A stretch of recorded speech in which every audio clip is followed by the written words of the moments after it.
ओम श्री परमात्मने नमः। श्रीमद् भगवद गीता अथ पंचमो अध्यायः। अर्जुन बोले, हे कृष्ण, आप कर्मों के संन्यास की और फिर कर्म योग की प्रशंसा करते हैं, इसलिए इन दोनों में से जो एक मेरे लिए भली भांति निश्चित कल्याणकारक साधन हो उसको आप कहिए।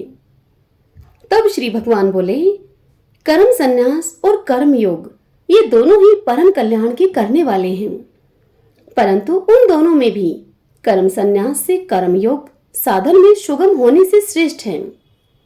हे अर्जुन, जो पुरुष न किसी से द्वेष करता है और न किसी की आकांक्षा करता है, वह कर्मयोगी सदा सन्यासी ही समझने योग्य है, क्योंकि राग द्वेष आदि द्वंद्वों से रहित पुरुष सुखपूर्वक संसार बंधन से मुक्त हो जाता है। उपयुक्त संन्यास और कर्म योग को मूर्ख लोग पृथक पृथक फल देने वाले कहते हैं, न कि पंडित जन, क्योंकि दोनों में से एक में भी सम्यक प्रकार से स्थित पुरुष दोनों के फल रूप परमात्मा को प्राप्त होता है।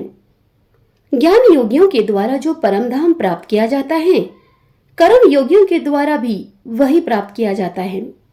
इसलिए जो पुरुष ज्ञान योग और कर्म योग को फल रूप में एक दिखता है, वही यथार्थ देखता है।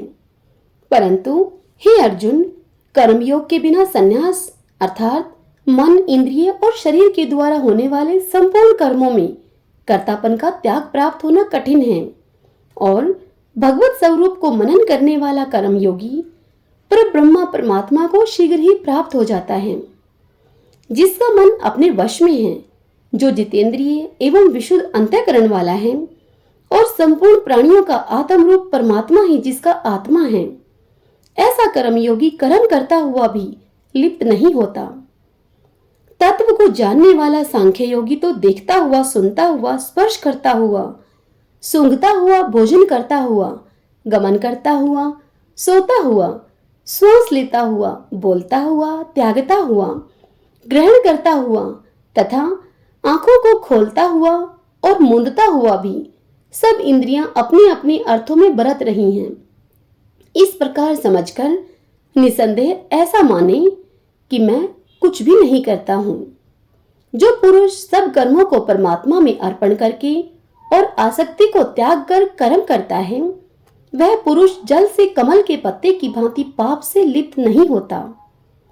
कर्मयोगी ममत्व बुद्धि रहित केवल इंद्रिय, मन, बुद्धि और शरीर के द्वारा भी आसक्ति को त्याग कर अंतःकरण की शुद्धि के लिए कर्म करते हैं।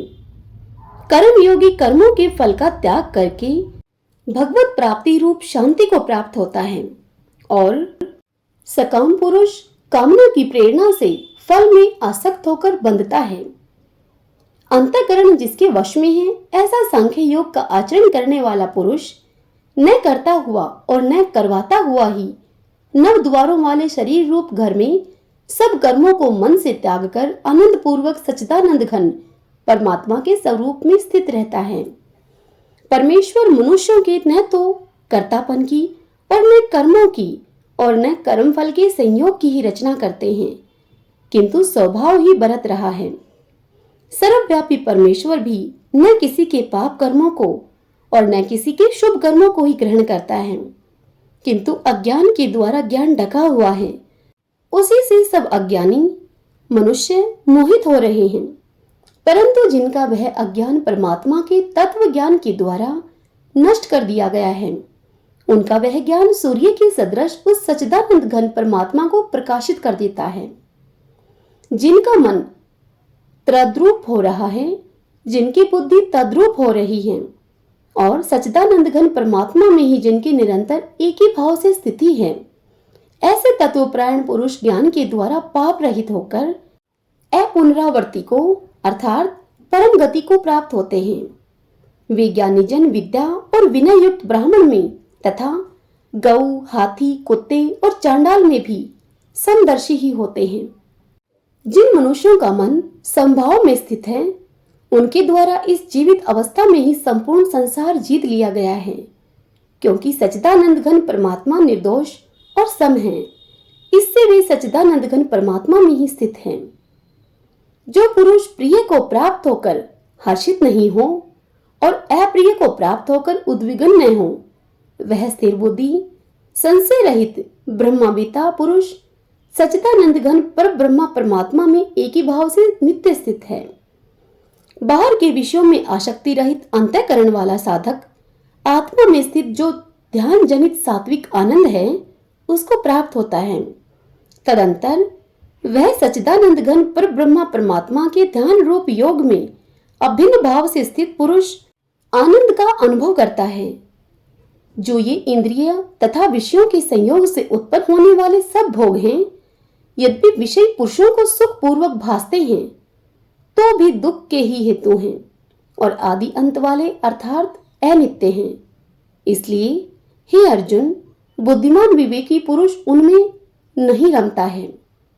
जो साधक इस मनुष्य शरीर में शरीर का नाश होने से पहले पहले ही काम क्रोध से उत्पन्न होने वाले वेग को सहन करने में समर्थ हो जाता है, वही पुरुष योगी है और वही सुखी है। जो पुरुष अंतरात्मा में ही सुख वाला है, आत्मा में ही रमण करने वाला है तथा जो आत्मा में ही ज्ञान वाला है, वह सच्चिदानंद घन पर ब्रह्मा परमात्मा के साथ एक ही भाव को प्राप्त सांख्य योगी शांत ब्रह्मा को प्राप्त होता है। जिनके सब पाप नष्ट हो गए हैं, जिनके सब संशय ज्ञान के द्वारा निवृत्त हो गए हैं, जो संपूर्ण प्राणियों के हित में रत हैं और जिनका जीता हुआ मन निश्चल भाव से परमात्मा में स्थित है, वे ब्रह्मावेता पुरुष शांत ब्रह्मा को प्राप्त होते हैं। काम क्रोध से रहित जीते हुए चित्त वाले पर ब्रह्मा परमात्मा का साक्षात्कार किए हुए ज्ञानी पुरुषों के लिए सब ओर से शांत पर ब्रह्मा परमात्मा ही परिपूर्ण है।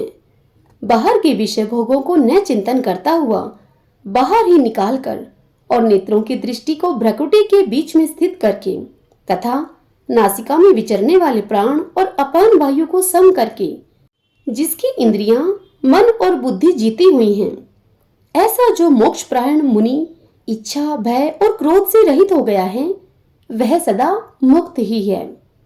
मेरा भक्त मुझको सब यज्ञ और तपों का भोगने वाला, संपूर्ण लोकों के ईश्वरों का भी ईश्वर तथा संपूर्ण भूत प्राणियों का सुहृदय अर्थात स्वार्थ रहित दयालु और प्रेमी ऐसा तत्व से जानकर शांति को प्राप्त होता है।